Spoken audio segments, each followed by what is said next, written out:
கடந்த சில காலமாக இந்தியா மற்றும் அமெரிக்கா இடையே தள்ளுமுள்ளு நடந்து வருவது உலகறிந்த உண்மை. அமெரிக்காவில் ட்ரம்ப் அரசு பதவிக்கு வந்ததிலிருந்து இந்தியாவை நேரடியாக வம்பிழுத்து வருகிறது. இப்படி சொல்வதற்கான காரணம், ட்ரம்ப் பதவிக்கு வந்தவுடன் அமெரிக்க வாழ் இந்தியர்களை பல்வேறு காரணங்களை சொல்லி அவர்களுக்கு கைவிலங்கு போட்டு இந்தியாவுக்கு நாடு கடத்தியது பரபரப்பை ஏற்படுத்தியது. இதைத் தொடர்ந்து இந்திய இறக்குமதி பொருட்கள் மீதாக அமெரிக்கா 50% வரி விதிப்பை அமல்படுத்தியது. இதனால் இந்தியாவில் பண இழப்பும் வேலை இழப்பும் ஏற்பட்டது. அடுத்ததாக இந்தியாவும் சீனாவும் கச்சா எண்ணெய் வாங்குவதன் மூலம் ரஷ்யாவுக்கு போர் நடத்த நிதி உதவி அளிப்பதாக பகிரங்க குற்றச்சாட்டை முன்வைத்தது மட்டுமல்லாமல், அமெரிக்கா விதித்தது போலவே உலக நாடுகளும் இந்தியாவின் மீது வரி விதிக்க வேண்டும் என்று பேசியிருந்தது. இதோடு நிறுத்தாத அமெரிக்கா போதைப் பொருள் கடத்தல் நாடுகளின் பட்டியலில் இந்தியாவையும் சேர்த்தது இந்திய மக்களிடையே கொந்தளிப்பை ஏற்படுத்தியது. இவ்வாறாக தொடர்ந்து அமெரிக்கா இந்தியாவிற்கு அழுத்தம் கொடுத்து வருகிறது. ஆனால் அமெரிக்காவிற்கு இந்தியாவின் பலத்தை காட்ட வேண்டும் என்ற எண்ணம் ஒவ்வொரு தேசப்பற்றும் கொண்ட குடிமகன் மனதிலும் உண்டு. இதுல ஹைலைட் என்னன்னா, எங்களோட தேசபக்தி கிரிக்கெட் தான். அமித்ஷாவோட சீக்கிரம் திட்டம், ஆயுதம் எல்லாமும் கிரிக்கெட் தான். தமிழ்நாட்டில இருந்து ஜல்லிக்கட்டு,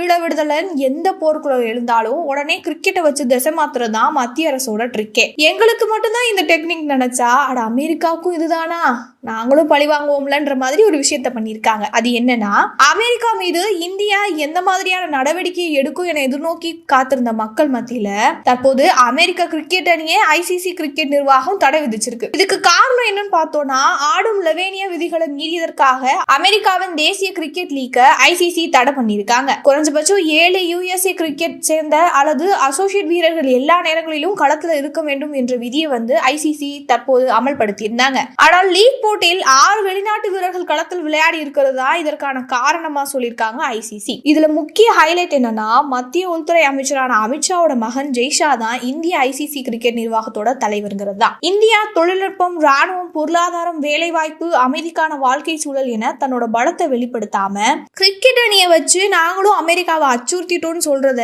இந்த இளைய சமுதாயம் நம்புவாங்கன்னு இன்னும் நினைச்சிட்டு இருக்கிறது தான் இதுல பெரிய வேடிக்கையான விஷயம். கிரிக்கெட் நாங்க கொண்டாடுற விளையாட்டு, அரசியல் ஆயுதம் அல்ல என்பதை மத்திய அரசு உணர்ந்து செயல்பட வேணும்.